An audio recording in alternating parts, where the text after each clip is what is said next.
আসসালামু আলাইকুম গাইস, সবাই কেমন আছেন? আশা করি ভালো আছেন। আজকে দেখুন চলে আসলাম নবীর রওজা মুবারকের পাশে। এটা হলো রিয়াজুল জান্নাত, এটা জান্নাতের একটি টুকরো।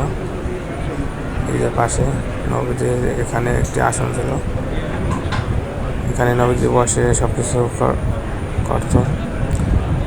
সবাই এখানে দেখুন নবীর রওজা মুবারকের সামনে যাওয়ার জন্য ভিড় কত, তাই সবাই এখানে ছবি তুলছে। এই যে দেখুন রিয়াজুল জান্নাতে আটকানো আছে, সবাই এখানে ঢুকে 2 রাকাত নামাজ আদায় করে। সবার ভাগ্যে হয় না যে ভাগ্য ভালোতে সে পড়তে পারে, সবসময় এখানে ঢুকতে দেয় না। এই যে দেখুন সবাই নবীজি রওজা মুবারকে যাওয়ার জন্য সবাই ভিড় অনেক।